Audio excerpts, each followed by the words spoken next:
Good evening and welcome to the April 20, 2023 meeting of the Historic Preservation Commission. It's 5:03. Meetings are broadcast live on Glendale TV, viewable on Spectrum Cable Channel 6 and AT&T Uverse Channel 99. Meetings are also streamed live in high definition on the city's webpage, glendaleca.gov/live, on youtube.com/myglendale, and on Apple TV, Roku, and Amazon Fire devices using a free app called ScreenWeave and choosing Glendale TV from the menu. Meetings are also archived on the city website for viewing anytime at glendaleca.gov/agendas. Call 818-548-4013 for program schedules. DVDs of the proceedings are available for purchase in the city clerk's office. For public comments and questions during the meeting, call 818-937-8100. Public comments on a specific agenda item will be taken when that agenda item is discussed. If you have any questions about matters on the agenda or requests for assistance, please contact the CDD Planning Division staff at 818-548-2140 during regular business hours. May we have roll call, please?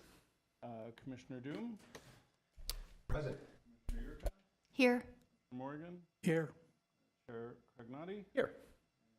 Commissioner Paul is absent. Yes.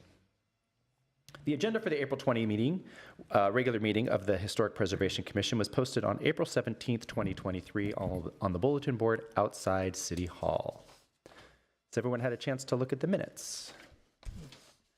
And do I have a motion to approve said minutes? Anyone? Go ahead. I'll move. Great. A I'll second? second. Great. Roll call, please. Commissioner Doom?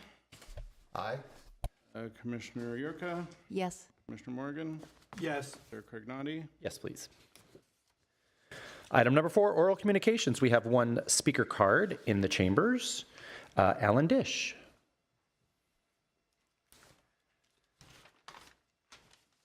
Good evening, commissioners.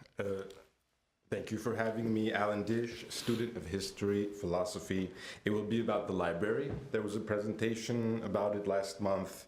I already delivered a version of this speech to council. Mr. J, it was an incredible presentation, really.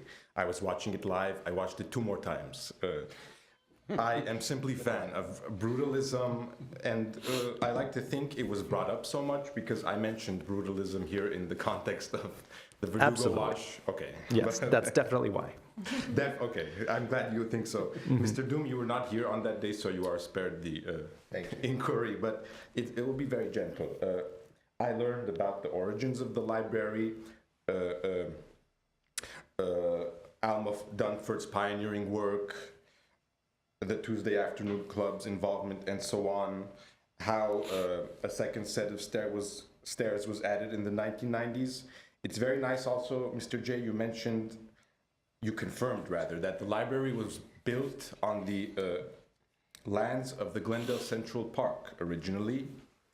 I especially like that Disneyland was mentioned, first in the context of how the architects built offices for Disney in Florida, and then how about the viewing of the clock from behind. It's like viewing behind the river on the Jungle Cruise, you said. And I immediately remembered the last time Disneyland was mentioned in city government was last November, when the former mayor, Vartan Garapetian, in opposition to the Verdugo Wash project, claimed that we should not turn our backyards into a Disneyland. His fear was precisely that the wash would become some kind of a jungle cruise. He said this is not Disneyland, and so on. This is just an introductory point. I immediately think of Baudrillard, a French theorist of hyperreality, who said Disneyland exists in order to mask the fact that all of LA is not already some kind of Disneyland. In this sense, I celebrate Disneyland, the Americana. I look forward to the day when the Americana itself will be nominated as a historical site with all of the ambiguous implications. Sorry for this long tangent. You may or may not know that in February I staged a protest at Americana where I attempted to play their piano to highlight the struggle to preserve public space. I will now just list a series of events which are symptomatic of the disappearance of public space. The closing of Conrad's, I cannot go into it, the closing of the Barnes & Noble balcony in the Americana, and finally, you guessed it, the closing of the eastern side door at the Central Library. Miss Kathy Yurka, you were so correct to bring up the problems of this, let's call it pedestrian reorganization. Sorry, I don't know how much time I have, but I will be brief. 2 minutes, 15 seconds. That's all I need. We learned that the 2017 rehabilitation project determined the eastern side's sunken seating area as no longer a welcoming area for patrons. So it was covered up, and that's fine. We can get it back, as you said, if we want. But without explanation, the adjacent entrance was also closed, deemed unpreferred by association, what we might call collateral damage. And my point is, precisely because it was an unwelcoming entrance, I preferred to use it, even if it was not the preferred one. Let me just list very quickly 4 or 5 reasons why it should be opened. First, because the library was built on Glendale's public square formerly, and because libraries are in themselves public spaces, then this board should prioritize the unrestrained movement of people through all available entranceways. Second, out of fidelity to the original design of the library, it was designed, let's be historically accurate is my point. Let's call a spade, let's use the entrance as an entrance. Third, public safety. 1 minute. Thank you. Public safety. It is true that the door is designated as an emergency exit, but because it is not clearly defined as an entrance, it is confusing. Moreover, I checked over the past couple of months. Today also there's a black rope in front of it, signaling patrons not to use it. I already learned this the hard way when I crossed the red ropes to play the piano at the Americana, for which I am being ridiculed online. Will I also be ridiculed when I cross these ropes to use the door in an emergency? Fourth, common sense, or the practical wisdom and good judgment that is possessed by ordinary people. Fifth, I probably will not be able to finish, so I will send you these notes and you can maybe... doesn't the libraries... 15 seconds. So how many, 30? 10. 10, okay. I was just gonna say that you need to open this door. The fifth reason is simply that the library's form fits Armenia's geopolitical situation. North-south is open. Thank you. Okay. East is blockaded, and so on and so on. My hope would be that you can address this in the nomination process. Thank you, Mr. Dish. Can I make one comment Certainly. in relation to that? Yes. It seems that we've actually, as a city, have been put on notice about a potential safety issue, because should an emergency exit have a rope in front of it? That seems potentially, that seems like not a good idea to me.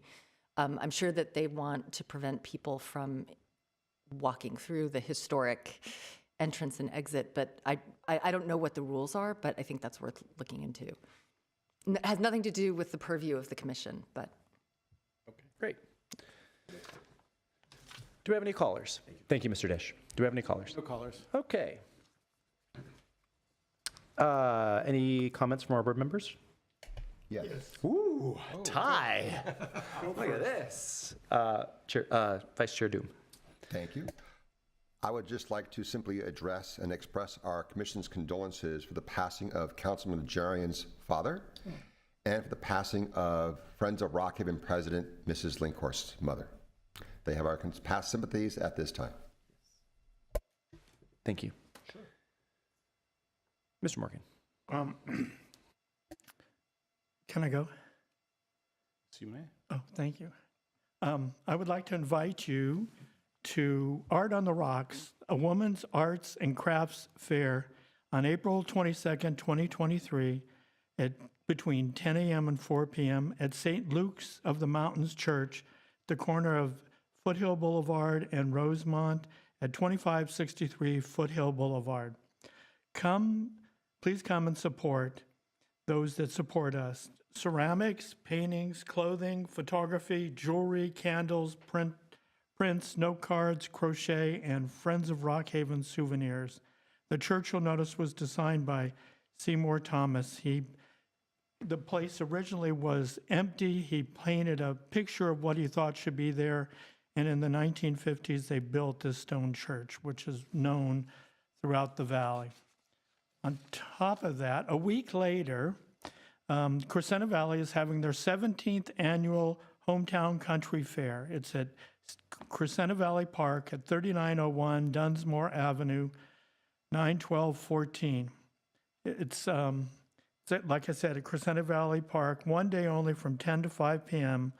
Fun for the whole family. Amusement rides, inflatables and bouncers for kids, arts and crafts exhibits, pie eating contests, food trucks, early rods and classic cars, dog parades and live music and entertainment, children's petting zoo and first responders, and also a booth from the Historic Society of the Crescenta Valley with their infamous 1909 Glendale trolley bell, along with many pictures and books for sale. Thank you very much. Thank you, Mr. Morgan. Oh, you have one more, no? Or did I not? No, that's it. Oh, I was not. Whoops. I was not. Well, you can leave that up for a second. Yeah, there it is. While I Country Fair. leave it up for a minute while we discuss whether or not we have old business. And it appears we do not. You do not. Okay. Moving on to new business. Item number 7A, 1527 Cedar Hill Drive, request to remove property from Glendale Register. Jay. This is not our typical hearing item type, but the commission may remember that back in October of 2019, the owner of this property, Mr. Gregorians, asked to have a Mills Act contract applied to the property. This is a house that was built in 1912. It's on Cedar Hill Road in northwest Glendale, kind of sort of northish center there. And it was built in 1912 with an addition made and alterations apparently made around 1917. When staff went to visit the site as our preliminary assessment for the Mills Act request, we were surprised to find how many alterations had been made. And it's important to note that none of those were made by Mr. Gregorians. In fact, all of those alterations were in place in 1997 when the city designated the property. And 1997 is the year that the Glendale Register was created. 37 different properties, including the building we're sitting in, were put on the register automatically at the beginning of this process. We didn't add any properties until I can't remember, 2001 or 2002. I might be off on that. What I discovered going through the files and just even reading the very rudimentary background information, we didn't have the kind of more robust type of staff reports that we have today for the nominations. There was discussion of a lot of interior features. It didn't acknowledge that changes had been made. And so when we brought this to the commission, the staff recommendation was to not grant the Mills Act contract. And the commission unanimously agreed with that decision and voted to recommend that council not issue the Mills Act contract. At that point, the owner, Mr. Gregorians, chose to withdraw the application and subsequently asked us to remove the property from the register. In part, at least, because the commission had found that it doesn't meet the current criteria that we have for designation. Now, it should be noted that in 1997, we had different criteria, a little more broadly drawn, but it's also important to note that in 1997, I think there was a particular enthusiasm that we have a register, and we went out actively looking for properties to put on the register. If he chooses, Mr. Gregorian can tell you the backstory of how he was approached and that discussion. I don't actually have it in my head right now. So staff is supportive of this, but I wanted to walk you through kind of the background before we give you our final conclusion. When this request came in, I started doing some background research to kind of dig in and make sure that if this were to happen, we weren't losing anything. And one of the features that you might remember from the house is that the addition, or part of the addition, has some very interesting windows and has some interesting features, even though as a whole the addition is kind of just glommed onto the house, and it's The technical term that I use is the house is very discombobulated in its style and history.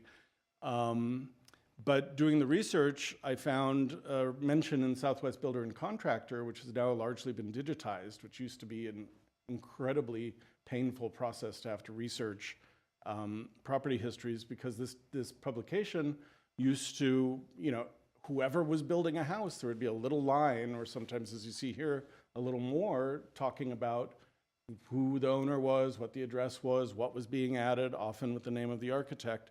So we see here that A.S. Heineman of the San Fernando building, which is on Spring Street, downtown LA, was building alterations and additions to the residence of A.G. Faulkner at 1501 Kenneth Road. This property once was a much larger property fronting Kenneth Road, like a lot of our grand old houses that kind of line the foothills of the Verdugos. Most of those came down to either Mountain Street, Cumberland Road, Kenneth, depending on where they are. And then those lots ultimately got subdivided later. As soon as I saw Heinemann's name, I'm familiar with his work, it jumped out at me.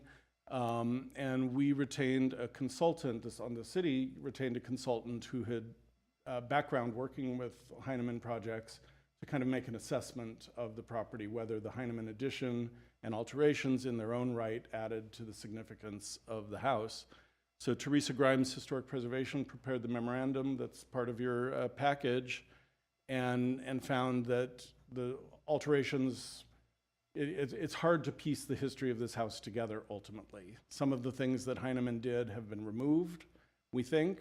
We're not sure exactly what Heineman did. We know he did the addition, and the addition is very clear. Teresa speculates that the house may have been a smaller, possibly even colonial revival house. I didn't share that feeling during the walkthrough, but it's completely possible, and she knows her stuff, so she may have found things that I couldn't see.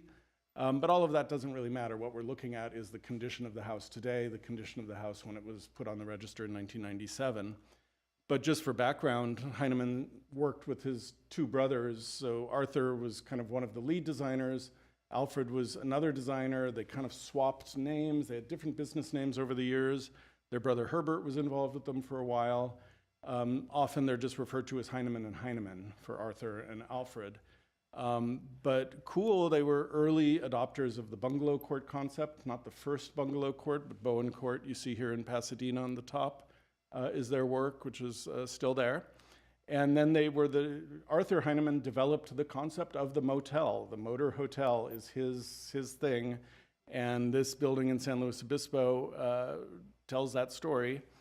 And that's pretty major development. They also did some other houses. This is the Hindry House in Pasadena, which is just amazing inside and out. And then there's this house, the Minor House in Los Angeles, and Teresa Grimes identified this as the closest work that she could find in Heineman's career to the house that was there, not the house exactly that we see today. So this is a blow-up of the photograph that Mr. Gregorians has at the house that you probably saw. Hopefully you guys were able to visit. And we can't make out a ton here, but we can see the addition kind of poking out on the left side. We're looking at this from the south toward the mountains, obviously. The one feature, or two features you can really see are the peaked gables that gave it kind of an Asian influence.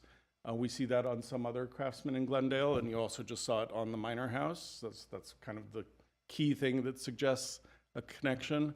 And then you see the open porch at the front. So originally, this south facade of the house was the front of the house facing Kenneth Road, and the current front of the house is actually on the north side. So everything has been reconfigured, jumbled up in different ways, and some of the features that we see in this picture are now gone. And so I'll go through that. These are taken from Teresa Grimes' report, and she just kind of went around the different facades, noting all the alterations. The chimney doesn't appear to date from the early days, the early construction or the Heineman addition. The porch that you see on the left was added probably in the 70s or 80s, we don't know. Some paving was changed, a sleeping porch appears to have been altered, and if you look at the roof line on this lower photo, That's a weird roof line for a craftsman. You don't see a lot of asymmetrical gables. This one appears to flatten out. Something happened there that isn't quite right.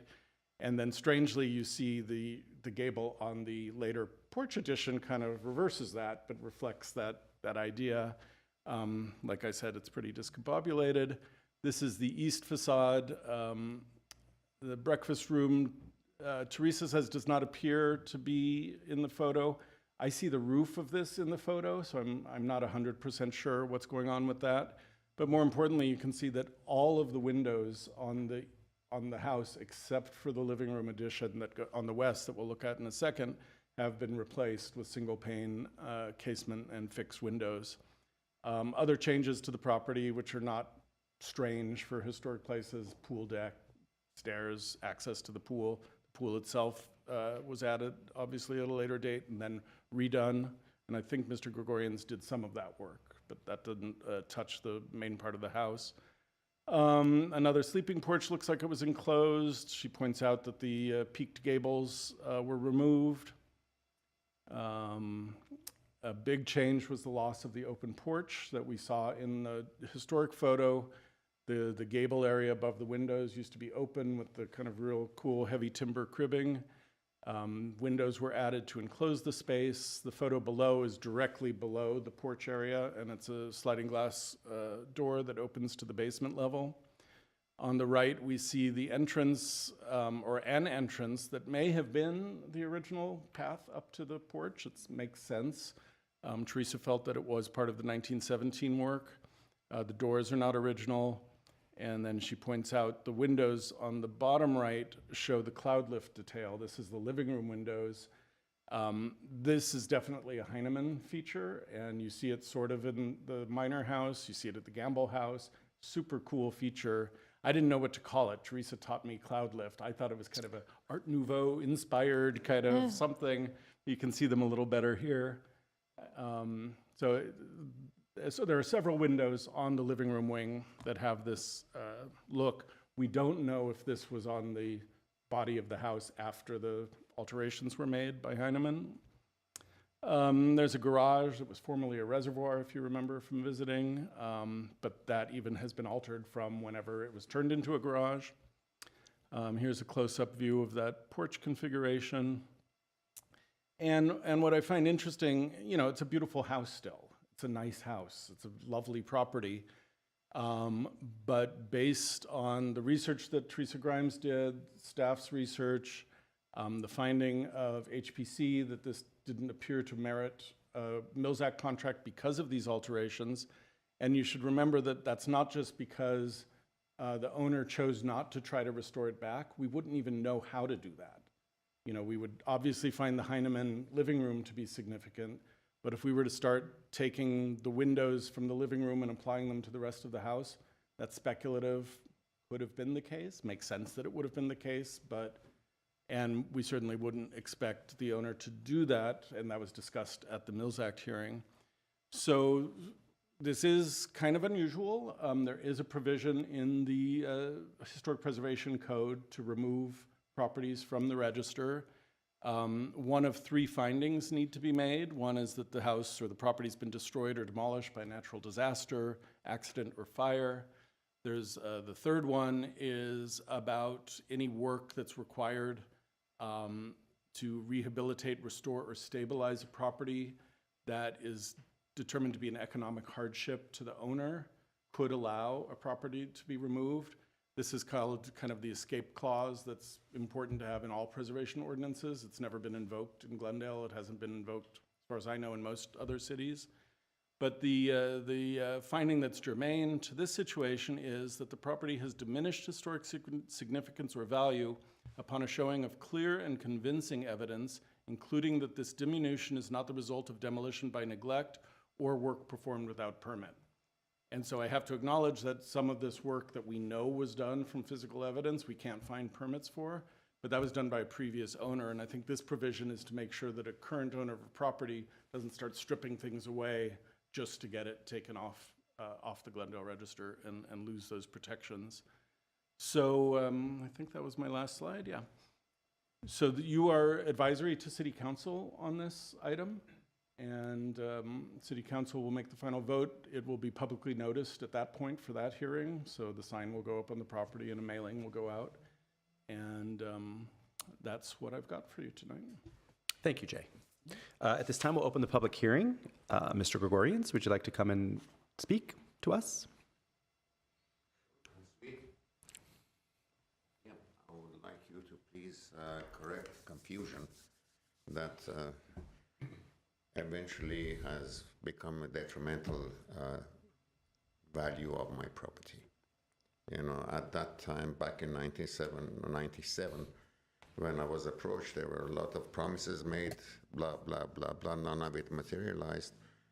I was told that everybody was confused, you know, confused or not confused at this point of time. It's our house, and, you know, all of you have been there and see that, you know, we do take care of it. But, you know, having the value diminished because of the historical significance is not right, because, you know, I was not given any of the promises. I think that's about it. Thank you. Understood. Thank you. Yes, a question? Yes, actually, sorry, Mr. I have Gregorians. a question. I was not on the council or the commission back then. What promises were made to you? The promises were tax cuts or rebates, property tax rebates. Can I give you a... Under the register? Tax cut? Nothing else? Basically, Oh, big Mills Act. Oh, okay. but I don't know. Sorry, before you go on, Mr. Gregorians, did they have the Mills Act in 97? No, we didn't have it then, but Right. a few years after. Okay. So they may, I don't know if we knew it was coming or not. Yeah. Okay. Can I? Here. Pass it to Jay. Thank you. We have copies for everyone? We can pass it around. Everybody has seen it Just before, for but the- I mean, Yeah, he's the. He does. Mr. Okay. Doom Just hasn't. curious.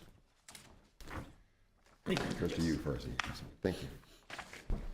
And then, in your opinion, having the house on the Glendale Register would cause a detriment for you. What kind of detriment? Absolutely. What is the detriment? Detriment is because everything has to go through two stages. I mean, if this had a Mills Act attached to it, it would have enhanced its value. Uh-huh. When it doesn't, and it's on the historical register, it has a negative value on it. Do you wish to make changes to the house? Is that what you said? Absolutely not. Absolutely not. I just don't believe that, you know, it should be when we went through the stages. I applied for Mills Act and we went through the stages, and I understand, you know, this has had the property has had a varied history. At some point it was a halfway house owned by a marshal or a sheriff who neglected it. It had a lot of problems, chimney falling down through the roof, fires, this, that, and the other. And eventually, Mr. Hunt and Mrs. Hunt purchased it and before us. And I assume it was a red tag property because, I mean, I've seen documentation from the city warning the previous owner to either demolish it or repair it. And when Mr. and Mrs. Hunt bought it, obviously they bought it as a rundown house, as something that needed to be restored. But I mean, they started restoring it as an old house without any consideration to possibly its historic value on how it should have done. Okay. You know.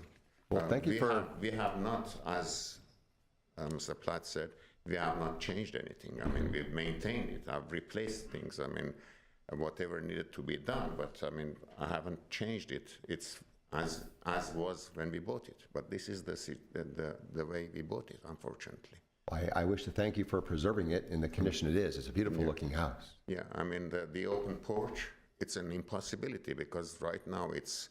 The structure damage alone. Yeah, I mean, it's an area we use, and then underneath, it's all, you know, bedrooms and all that. I mean, I cannot, let's even ignore that side of it.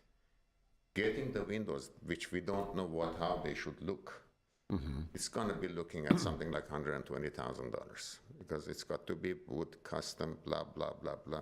It's an impossible, quite honestly, if I had millions to spend, I wouldn't know where to start and where to end it. I understand. Thank you enough. very much. Thank you, Mr. Gregorians. Do we have any callers, Jay? We do not. Okay, I'll close the public hearing and open it up for discussion. Anyone want to go first? I can go first. Thanks, Catherine. So I have a very soft spot for the Heinemann brothers because when I moved back to Los Angeles to start my job at Caltech, I lived in Bowen Court for 5 years, and I absolutely loved it. And I should say that if I thought Senate Bill 9, the duplex bill, would result in bungalow courts throughout the land, I would have no objections to it. But I do support staff's recommendation to delist the house due to very unusual circumstances. It seems to me that our obligation as a commission is to make a determination about whether it belongs, whether it meets the criteria for the Glendale Register. And I don't believe it does because of the alterations. This is really just about the alterations that were made. Before the owner purchased the house and after the addition and remodel or whatever it is by Heinemann. If all the features were intact, even though the addition, I agree, is not the most elegant, I would think it would belong on the Glendale Register because looking at Teresa Grimes's listing of Heinemann properties, there's nothing in Glendale. So that would make it fairly significant. Even if there are better examples outside Glendale, it would be our Heinemann. But it has been altered, and wishing will not change that. So it's with a heavy heart because this is obviously it was an amazing house in its original form. It's still a very lovely house, and I agree that the owners have really it's in very good condition, have done a nice job of taking care of it. But I think this is the very rare circumstance where we would remove a property. Thank you. Mr. Morgan? I would agree with Commissioner Yurka on this. It's really unusual. When you go to see it, there are parts of it that are like what the Heinemanns had done, but there's just a lot that is not appropriate for this type of house.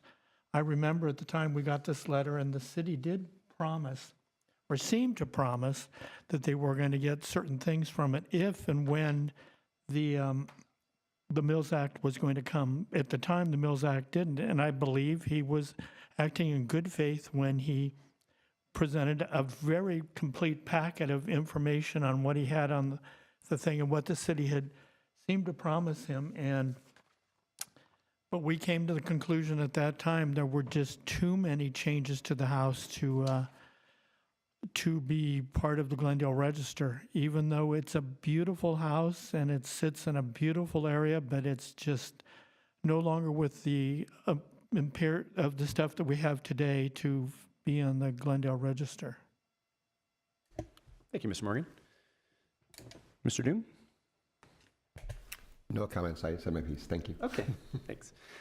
So first I'd like to reveal that over the past few years, though it's been a while, Mr. Gregorians and I have chatted on the phone about this. He called with some process questions and timeframe questions, but nothing that I think would preclude me from commenting and voting on this issue. I think we definitely will tread lightly with a situation like this. I don't know that we have to be careful when we're second guessing the decisions of our previous commissions. Was it a commission even at the time that it was? Yes, I think we had a commission then. Yeah. I do wonder if that commission were here today, knowing what we know now, I'm certain they probably would not have advanced the house. So I also do support the removal of the property from the register. So with that, I think we're ready for a motion. Anyone? I didn't Certainly. hear Commissioner Dooms. You said no comment, or? No public comments to share. No other comments. Yeah, he had. Okay, great. So I would move that the Historic Preservation Commission recommend to council that the property at 1527 Cedar Hill Road. 1527 Cedar Hill Road be delisted from the Glendale Register for the reasons, is it under the second? Under Criter- 1520-055B. Okay, yeah, that one. Do we have a second? I second. Thank you. Roll call, please. Commissioner Doom, Yes. Commissioner Morgan, Sadly, yes. Commissioner Yurka, Yes. and Chair Crignati. One more step, Mr. Gregorians, after us, but yes, for me as well. Hopefully it will go smoothly for you. Yeah, we'll Thank get you to for your council in patience. a few years. Thank you for your patience, Mr. Gregorians. Moving on. Item 7B, 1006 East Harvard Street, Glendale Register nomination and Mills Act application. Mr. Platt. Now we're moving in the opposite direction. Yes. And let's make sure I have everything. Okay, so this is a Glendale Register nomination and Mills Act application for the property you see here at 1006 East Harvard Street. This house was built in 1906. Glendale became an official city in 1906. We don't have a lot of stuff from this time. And the house does have a great design, has historic integrity. So we are recommending approval. A little background on the house. You see this early map of Glendale when our streets were numbered with numbers and labeled with letters. And the house that we're looking at is where the red dot is, just on the south side of what's today Harvard Street, but was then Fifth Street. And it's between what still are Adams and Belmont. So that puts you in mind of where we are historically. Continuing that idea, the house was, the original known owners were Asa Fansett and his wife Annie and their son John. Asa Fansett, you know, on paper at first seems like, oh my God, this is a very significant figure. He was on the first board of trustees of Glendale, which was the first city council of Glendale. He didn't even serve a year, so he resigned his position within 6 or 7 months. I'm not sure, I have no idea why, no scandal that I know of. He was also the city's first postmaster. Again, kind of a cool feature, but we don't really know anything else about him except that he had these titles, and maybe Mr. Morgan will share something else. But in looking into this in terms of criterion 2, significance for association with significant people in Glendale's history, we can't say either that he or his wife Annie, who also was called Anne in various records, but when Mr. Morgan sent me her headstone, or head plaque, whatever you want to call it, I figure if you put in bronze your name or your family, not you, but your family has done that, it's probably the name that you like to go by. So the staff report says it would be the Asa and Anne Fansett house, but I think we could go with Asa and Annie based on this info. Their son, just a side note, not a historically significant note, but their son John Fansett opened this business, Fansett Dyers, or Dye Works, excuse me, which lingered. This was a long-term Glendale business, and so people always are intrigued by that cool little building. I can't remember. Mr. Morgan might. I think it was on Central, but Yes. I'm not. Okay, good memory. But what's kind of cool that I just noticed, if you look at the second figure up here, why, that's Alfred Priest. So next time we have an Alfred Priest, we know we can at least track down this photo. Maybe there are others out there. I don't remember seeing one before. And he was the esteemed leading knight of the local Order of Elk. So, and Mr. Fansett was the exalted ruler. So, love those arcane groups. Moving back to the house, we've got a view from the street. Some vegetation gets in the way of some of the nicest features, but when we zoom in a little bit, we see the house has a lot of its original character, a lot of its original features. At first, this dormer seemed overly prominent. It didn't feel quite like what I'm used to seeing, but we looked at it inside and out and kind of have no reason to think it's not an original feature. You see it has the recessed half porch, and so this is as the Craftsman style was still being developed. So we still have a relatively steeply pitched roof. The roof pitches of Craftsman got lower over the years, And you see some of the houses have these inset porches under the main body or within the main body and under the main roof. So you have that here, and then you've got these cool windows. We didn't know what to call the pattern, so I suggested that they're elongated hexagons. There might be some architectural name somewhere, but you see those on the first floor in the side lights, the window next to the door, and then obviously the window you see on the right here. Coming around the side, you also see the foundation, which is made of rusticated block, which is an original feature. You also see that at the base of the foundation at the front of the house and the base of the porch, and it kind of rises up to create a pedestal for the porch column. The same siding comes around. You have these knee brackets supporting the wide eave. A lot of classic features. You see the window surrounds and the sills are all original. The side windows don't have the great muntin pattern. That's not unusual. Sometimes they spent the money up front and didn't carry it around the rest of the facades. But these are definitely old windows with the OG lugs on the upper sash. A window on the bottom shows there's one replacement window on the house we'll get to in a minute. But like I said, the house overall is in very good condition. The rear facade, the upper level was a sleeping porch that was enclosed at an earlier date. We don't know exactly when. Pretty typical to have sleeping porches enclosed, and this one was done in a way that's consistent with the rest of the house, so we didn't see that as a ding for designation. The block, the rusticated block, kind of ends at the rear facade. I'm not exactly sure what happened there. And the porch cover doesn't, and the porch itself, probably not an original feature, but replaced something likely similar wood porch of some sort, but hard to tell. There was also an open mud room through this door, so you have some exterior cladding features inside that room that's now, I believe, a laundry room, if I remember. Again, that's also a common feature. These mud rooms were often screened in, like a screen porch off the bedrooms. So enclosing that with glass, not strange. Looking toward the rear yard, the garage has been changed over the years. We don't know how much of this is original. Obviously, the bump out is not, but is kind of typical for early garages. When cars started getting longer, I always assumed this was in the 40s or 50s with the cars changing during that time. There are also some interior features of the garage that suggest a history of change that we don't know much about. So we are recommending that this garage, be included as part of the designation. We're recommending a condition to replace the garage door itself, the vinyl window that you see. We didn't put a condition in for the door, but when you look at the person door there, it's obviously not original. And then the backyard landscape is more contemporary, but simple and doesn't detract from the historic character of the house. Here are just images showing that this house had a garage in 1919. 1925, most houses had garages. 1919, you can see a few here. Let me count. I only see 1, 2, 3, 4.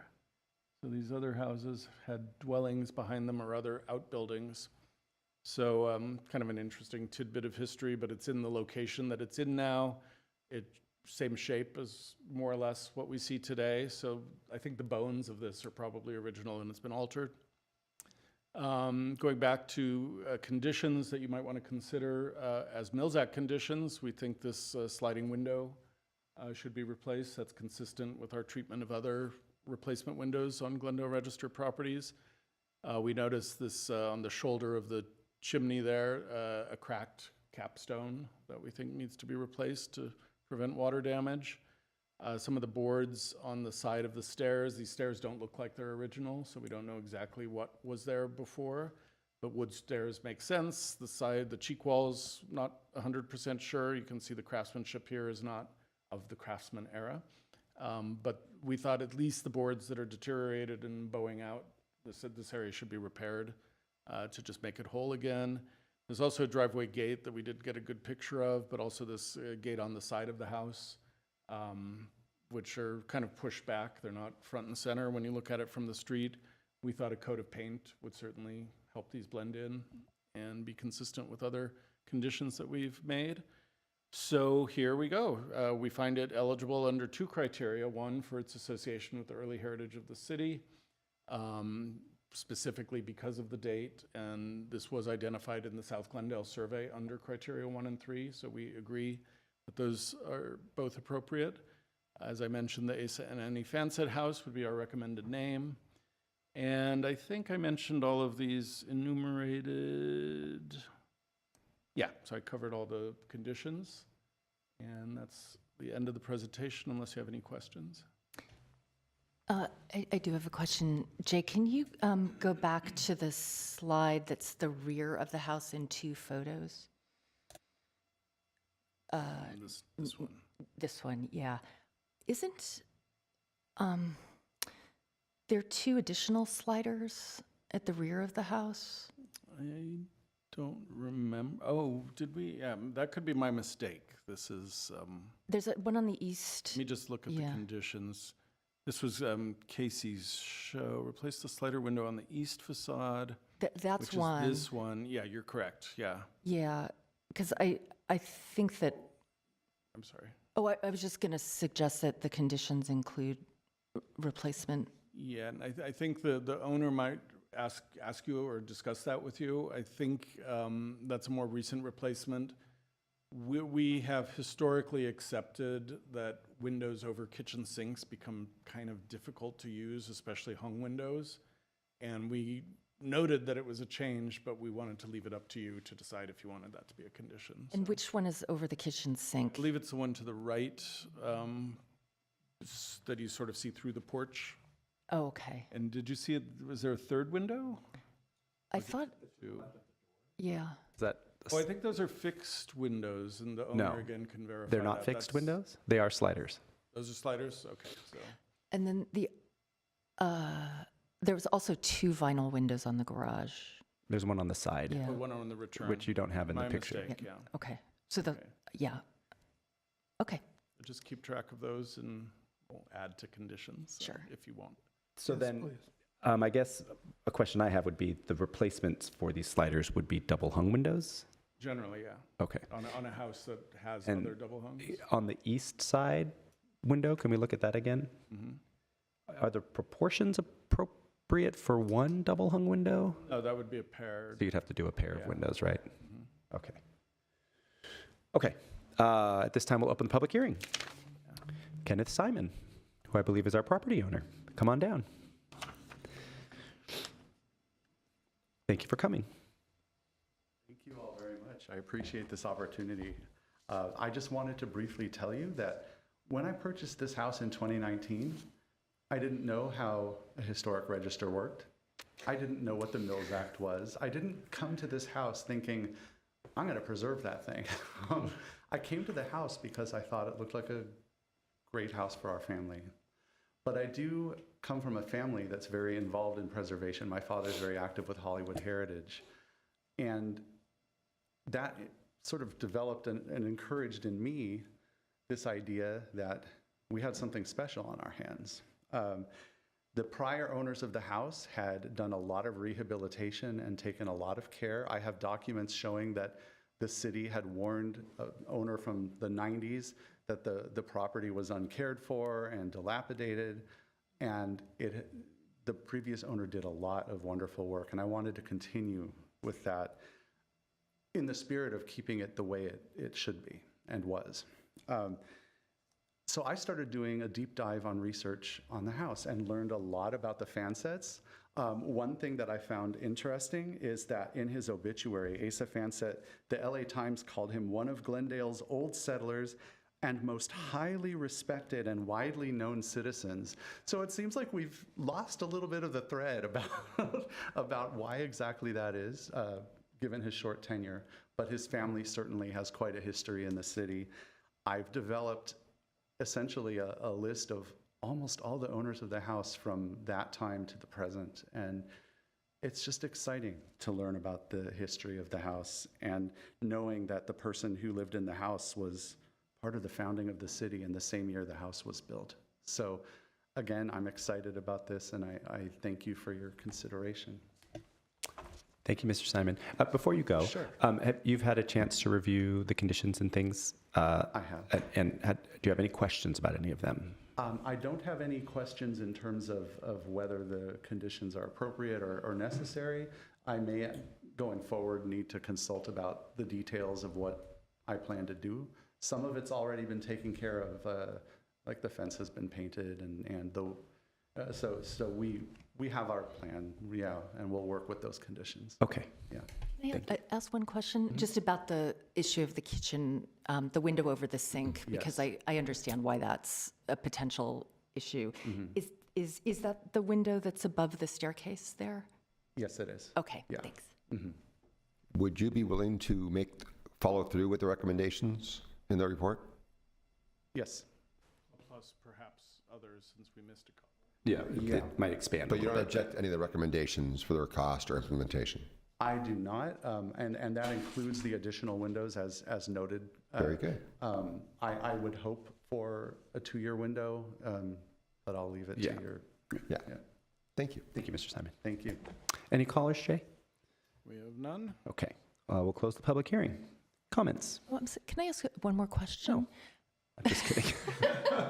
Just kidding. Of course you may. Thank you.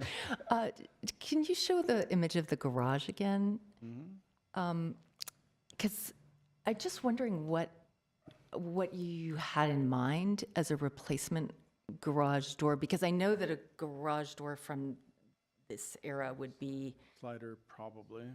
so one that goes, No, usually there'd be two sliders, kind of like a sliding window. oh, so really something that would be appropriate, not, okay. But I think, and you might want to ask the applicant, depending on how they're using the garage, I don't know, we're all supposed to be parking in our garages, but sometimes we don't. You might want to check if that's an issue one way or the other. We're generally open, and we had a beautiful garage door made for the house on Wilson, just on the east side of Glendale, that, there was a vinyl door there before, and that was a hinged door, up and down. So you're imagining two that slide in front of each other? That would be one option, but I think we have approved other doors that are more operable, that a car could easily go in. A car's not gonna be able to fit through sliding doors here. This has been so altered, and even when you look at the left side of it, there's a little infill panel, so the door opening doesn't even span that bump out. I would recommend a little flexibility there based on the owner's use of the space. I might be willing to be more flexible still. The need to replace the garage doors did not leap out at me the way that a very, very contemporary looking, like rolled up garage or vinyl or whatever does. I'd rather see the vinyl windows replaced and the two sliders leaving aside the kitchen window replaced. And I know it doesn't have to be a trade-off, but I didn't feel the tug for the garage. So are you thinking maybe that it perhaps, Say, you don't necessarily, I mean, I think perhaps that the doors themselves should change to something maybe a little bit more aesthetically appealing, but maybe that they don't function as doors, maybe? I just wouldn't, just personally, I did not feel the need to make that a condition. I would, if the owners ever wanted to change the doors, then they would have to go through, they probably wouldn't have to come to us, but they would work with staff to come up with something. Just for some historical perspective, the commission and no individual decision sets precedent for your subsequent decisions, but it does kind of help to be consistent, I think, because the reason we recommend that specifically and have on many, many other cases is because the commission over the years has been very keen on having wood doors that kind of fit the style of the property when the garage doors have been altered. Now, these are wood. It looks like it's just sheets of plywood on hinges, if I'm right, but That said, the commission did approve a house on Grandview with a metal front garage door that everyone thought looked fine, but it was not wood. So, I mean, we're kind of all over the place with it at this point. look fine also. Yeah. But the commission has, for replacement doors Wood specifically, or wood usually alike. advocated, so. I think I just find the alteration to the garage with the bump out, it's Already kind of funky? yeah, and so I just think putting what we would consider as a more conventional garage door. I mean, if the owners would like to do that, I wouldn't object, but I would not make it a condition. We'll That's just just, see what everyone okay. thinks. yeah, no, I'm just, yeah. Any other comments? Well, yes. Since you started. I also have been in touch with the property owners in the past. Before I was on the commission, I think I put them in touch with Sean Bursell, and I just said, "Yay, you should try to put it on the register." And but I don't feel like I am unduly biased. I am biased by the fact that this is an incredible house, and it's so great to see a craftsman, transitional craftsman from this era come forward. It does not console me for the loss of 1642 South Central, but nonetheless, it takes a tiny, tiny bit of the sting out of it, because this is a South Glendale house, and we have fewer of these properties come forward. And I'm just so grateful to you for being such good stewards of this, and it just looks amazing, and thank you very much. Thank you, Ms. Yurka. Mr. Du? No, I have no comments other than what the applicant made, and happy he's going to go along with our recommendations. Looks great. Thank you. Do you have a comment about the garage doors as Catherine proposed, as excluding them from the conditions list? No, I'm all in favor of giving the owner leeway with the garage door. The appearance of the cheap plywood bothers me. I would like to see something more, along with what Jay said, aesthetically pleasing, that would fit in his cost and appearance, since he has to live there. I don't know what the applicant has thought of the garage door since he has lived there. Maybe open the public hearing and get his comments on the garage door. Yeah. We'd like to open the public hearing. Do you mind coming forward and speaking about the doors?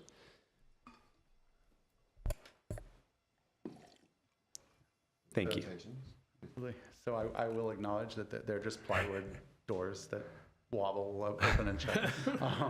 And I am happy to consider alternatives. I don't think I have to worry about vehicles coming in and out of that garage.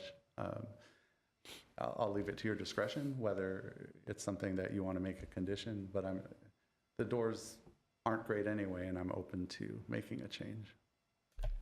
What are you open to? I mean, have you considered it What at have all? you considered? Okay. Like, In do terms of you the like details. an idea? Well, I think what we're talking about is maybe just removing them as a condition, but I guess maybe the question is, has you even considered what you might What want type to of do? door have you considered?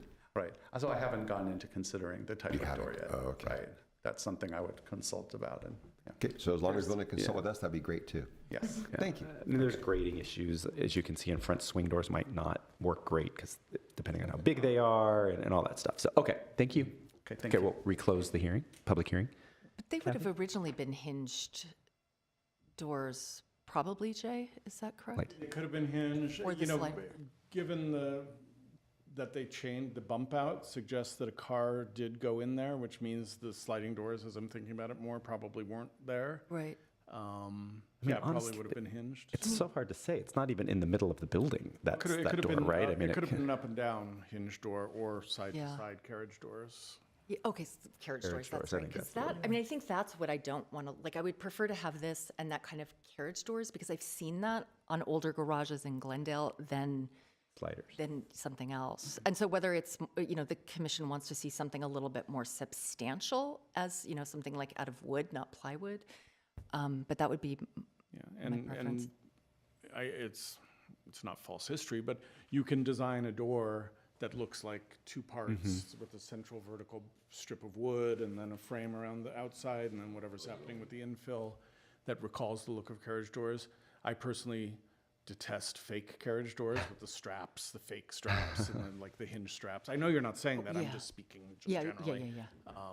But I think we would be comfortable if the commission decides you want to see something change there. We can work with the owner to come up with something that looks good. Okay. Thank you. Mr. Morgan. Well, I would, when it comes to the doors, I would like something more substantial, because you look at this house and it's very, very unique, beautiful, and it does take away the sting of 1642 South Central in many ways. But yeah, it's just two pieces of plywood just aren't as appropriate to this house than should be. So whether you have sliders or whether you have doors that open, something just a little bit better than that would make it a lot more grand and fitting with the way the house is right now, so. Thank you. So thank you for bringing the house forward. It is really, truly lovely. It's very lucky to have captured your heart, and for you to be carrying on the mantle of your previous owners is great. So thank you for that. I think, look, at some point, I think, in my opinion, I think it would be nice if the doors were changed. I think if we're going to put timeframes on the conditions, which we normally do, in my mind, that could be the furthest out one. It's certainly not an emergency thing, but they don't look like they've got a lot of life left in them anyway.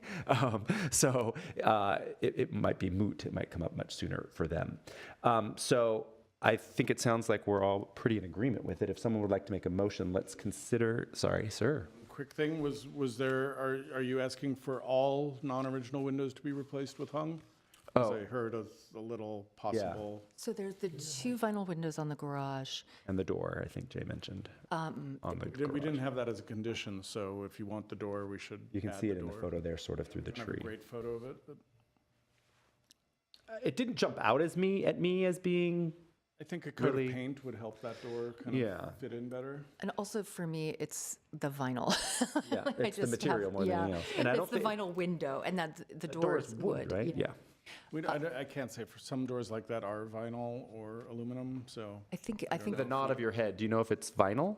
The door leading into the garage.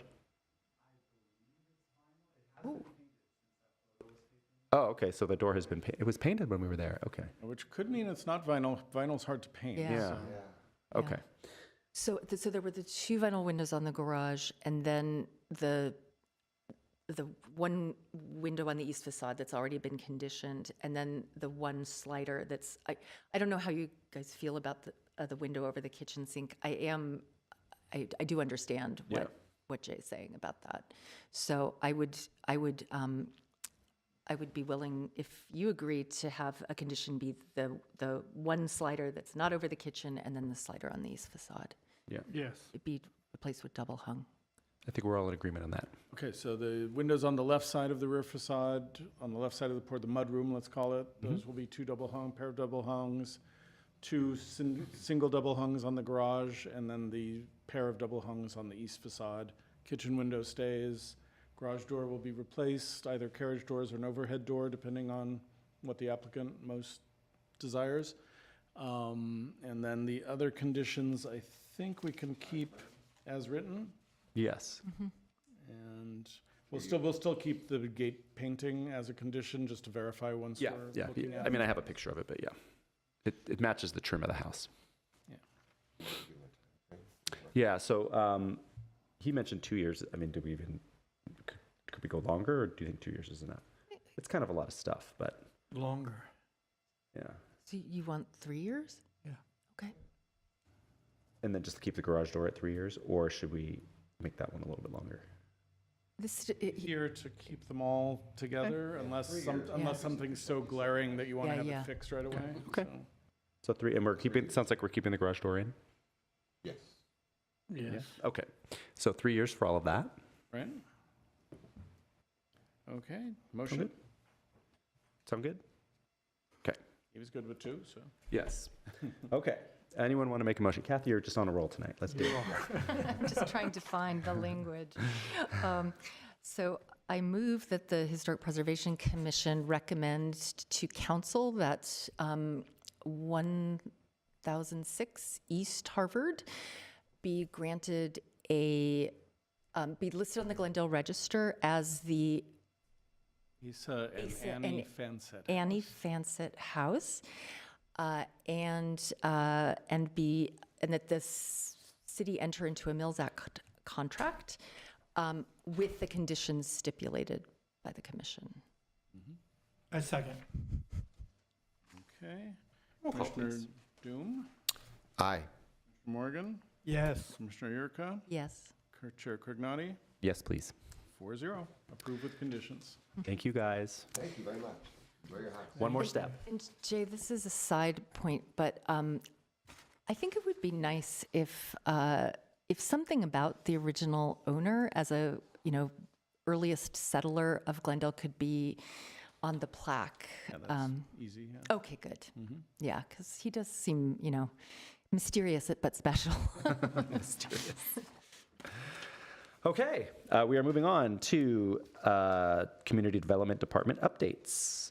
Letter A, Commissioner comments regarding the 2021-2022 CLG report. Okay, this is your opportunity to share any thoughts that you have. This was already submitted to the State Historic Preservation Office. We are going to endeavor to always have these reviewed by the commission prior to submission, but we want to adhere to our deadline with them, and it didn't work out this year. But if you have any changes, we'll make note of that and send a revised one up to Sacramento. So, I looked at this pretty late. I didn't look at this till today. I think we were supposed to get the 2020 to 2021, because I believe we did this one last time. Oh. Oops. We can wait. What was agendized, the 2021? 21 to 22, and that's what's in the staff report. I just hadn't paid attention, because as you say, the Well, this is, I handed something out to you, paper copies last month. Was that not the correct one that I gave you? oh gosh, to be honest, I don't remember. I know that what's in the packet is the one that we reviewed last time, and I love the idea of being thorough for the record. I'm just going to say that when these go to Sacramento, I don't know that there has been years past some focus once on this. Usually I think it's a receive and file kind of thing. But I'm happy to re-agendize it, so. I would just like a copy, if I could have one. Yeah, but I thought, that's what I thought we gave you last time, but I will double check. Yeah, You if can just email it to him at this point, yeah. Okay, thanks. Don't worry about printing Yeah. it out. Email copy of 2021, right? Yes. Got that right? 20 to 21. 2020 to 20. And then if you could just lobby Sacramento to just get the dates lined up so it's a little bit easier for us. It's really obnoxious, their weird schedule, October to October, whatever it is. It's, really, we could just maybe ask. Okay. We've talked about it informally, just acknowledging how weird it is because it's not a fiscal year or a Nothing. calendar year, but it's their year. It's the darn I historic think year. it might have to do with the National Park Service, if I remember, which doesn't make add any Doesn't make level any of sense. sensibility to it, but, whatever. Item 8B, update on South Glendale Community Plan EIR Mitigation Measure 4.4-2. So Commissioner Yurka raised this at the last hearing. This is the EIR for the South Glendale Plan. Still has not been approved. The South Glendale Plan has not been officially adopted because of the lawsuit that was filed that has now passed. But that doesn't matter. I think my answer to your question should please everyone, I hope. And I'm going to first state that this is not very well written. The intention of this, when the South Glendale Historic Resource Survey was conducted, 1980 was the cutoff point. We had originally asked them to kind of bring it up to the minute, and they were like, listen, that's pushing the envelope of preservation to not have any ability to have hindsight. So they recommended, and we agreed to a 1980 cutoff for what was surveyed. The intention of this mitigation measure is to accommodate any potential demolitions or significant alterations to buildings built after 1980 on a sliding, shifting scale moving forward. The problem with this is, first, it completely, and I'm not trying to say I'm never to blame for things, but I'm not to blame for this. Would you speak that more clearly into the microphone? No, just No, you noticed how I sotto voce. But so the concept here didn't pay attention to the city's actual demolition clearance procedures that were even in place at the time. They went to the 50-year standard that the National Park Service uses for findings of significance. Properties are supposed to be 50 years or older unless they've achieved some special significance in the intervening time. Glendale never used the 50-year rule, or maybe back in the day, I don't know. We had a 30-year rule in place, I believe at the time this happened, I didn't check the dates, But then in a recent code revision, we went to a 0-year rule. So we do not have any threshold for time before we evaluate properties proposed for demolition or significant alteration for us to study whether or not there's a potential historic impact. So we see that in all of our DRB reports. We vet the property, we do background research on who lived there, we do an architectural assessment, and these are documents that we do in-house usually. But sometimes when it's more in a gray area where either we find something in our staff level research, or it's just obvious that this looks like something of significance, that's when we tell property owners that they have to hire their own consultant. But I think the goal of this, which is to make sure that we're continuing on an ongoing basis to study whether properties proposed for demolition are being studied and following our demolition clearance policies, I think we're 100% good on that. The thing this was doing was thinking that we didn't have this 30 or 0-year policy, so there was concern that a building built in 1981, and surveys only have a 5-year shelf life technically, but no city ever updates their survey more often than never, or infrequently. But if a property came to us for demolition that was identified, say, in the South Glendale survey or any other survey, we would look at it first to say, has this been significantly altered, or is there any material evidence suggesting a change from the time of survey? If the answer is yes, then we're going to have a new report done, whether we do it in-house or send it out or have the property owner have a consultant do it. If we look at it and we say, this is, apples to apples, same thing, nothing's changed, we're not going to do that. So we're not going to be asking for a new assessment of properties that have been in a survey of ours unless we think something's changed. And we know something's changed. That's going to be based on site inspections, photographs, whatever it is, depending on the case. But sometimes things that change aren't at the property, but are changes exterior to it, like other demolitions. So, I mean, cumulative impacts or setting? Cumulative impacts. I mean, it just,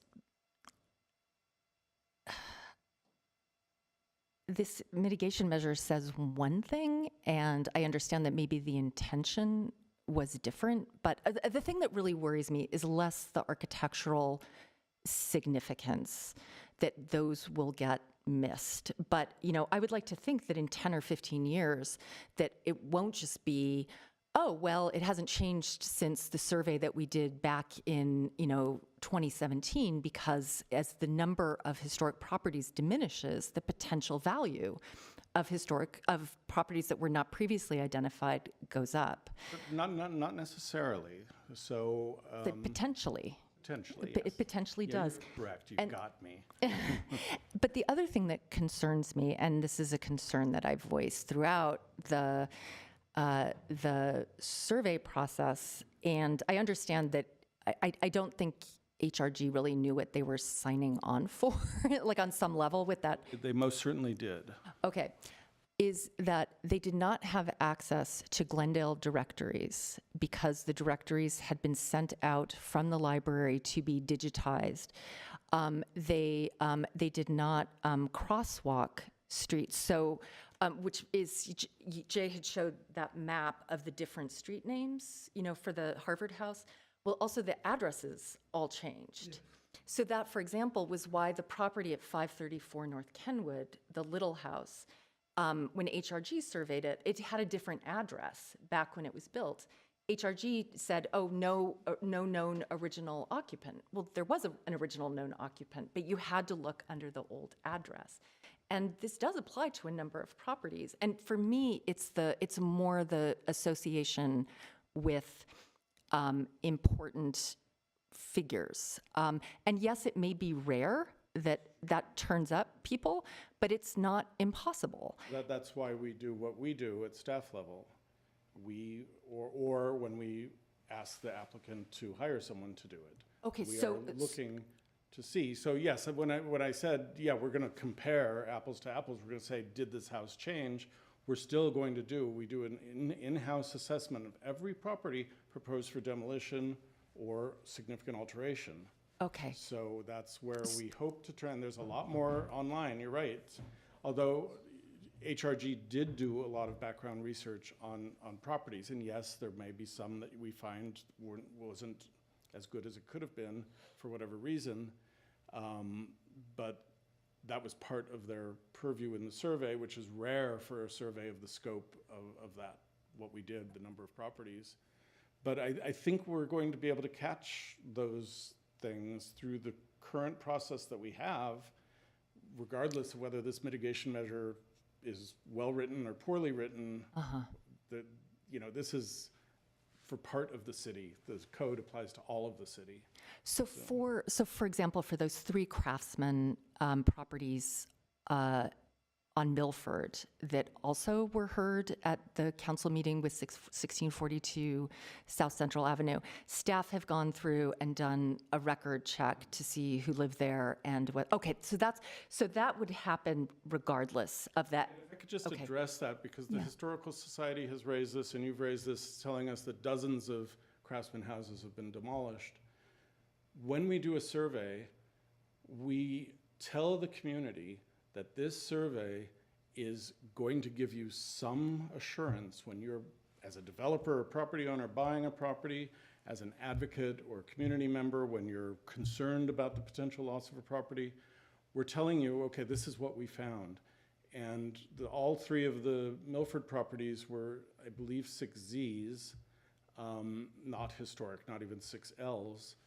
And I might be wrong on that. There might have been one 6L, but that's also a not historic finding. And it's rare, and I know the issue of cumulative impacts is discussed a lot. The reality of trying to assess what that means on a citywide scale is daunting, if possible. But the issue, if say we lost all of our 5s, all of our key, this is eligible for the Glendale Register properties, they all just disappeared. I don't know that as a city, we're going to take the next best and say, oh, well, you're the last remaining house, and even though there's not much going on there, what does that mean anymore? And I'm not saying we wouldn't raise the ranking of that, but we're far from that point, certainly. And so it's frustrating to hear from our advocates that the city's allowing properties to be demolished. We're doing exactly what we told the community when we did these surveys. And if I'm a developer and I'm looking to develop a lot and I see 6Zs in a row, I'm gonna say, that's where I'm gonna go. And the whole point is we try, and 1642 is kind of a different story, because in general, we told that the first property owner and the current property owner up front, this has been identified as historic. Even if the survey didn't exist, we would have told them the same thing. So it's frustrating for us to it's a cake and eating it thing. It's like we have a survey which has meaning and we tell the community what it means, but then we're using that again. We're still saying that the city's allowing these willful demolitions, even though the ones that are being demolished are identified as not significant in a recent survey. But the dozens is, that's from when the survey was happening, and the dozens is your language from when I used to meet with staff in TGHS. They were described as the low-hanging fruit. Every developer sees a single-family Craftsman, in a multifamily area, historic or not, and really has, sort of big ideas about what to do with it. So it's not coming out of nowhere. And I'm not Quoted, but the language is consistently used in TGHS materials lately. Well, that may be where it comes from. But I also, I wondered if you wrote that. I probably did back in the day, if it's being reiterated. But I understand the point you're making about the surveys, but I think you also know that the surveys are not perfect. And that, yes, there's the survey, there's also this, this mitigation measure where the language is pretty clear. So I appreciate the update, and I'm glad to hear that the city is going to be, you know, like what you say, I find that satisfactory. But, well, I mean, that's not what this says. And someone who wanted to Either make a be good stink or about this. excellent, but satisfactory will do. So.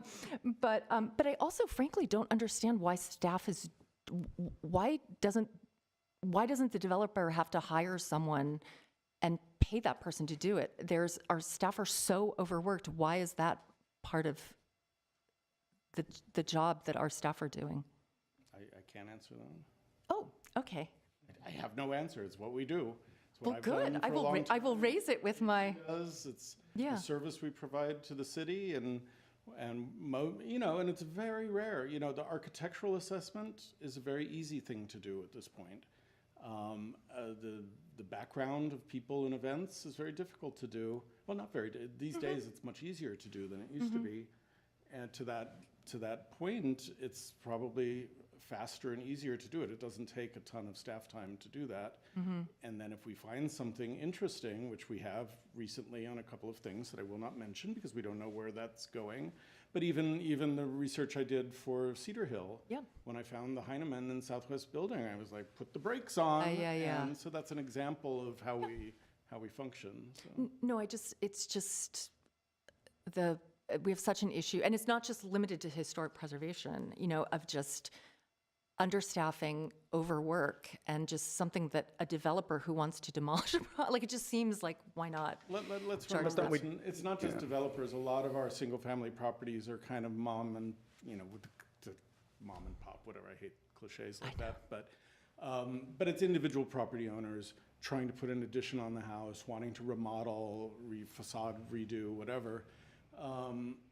So, you know, that's why I kind of sat back and I'm like, I can't answer that. That's Yeah. ultimately a political decision. Right. If council wants to put that burden on property owners, fine. We're not suffering because of this aspect. We do have, you know, staffing issues are better than they used to be. So That's but there's good. still everyone's overloaded, so it's not an issue. Okay, But thank yeah, you. political decision ultimately. Any Thank other you. questions or thoughts on Just that? one. What is the original number for 1642 South Central?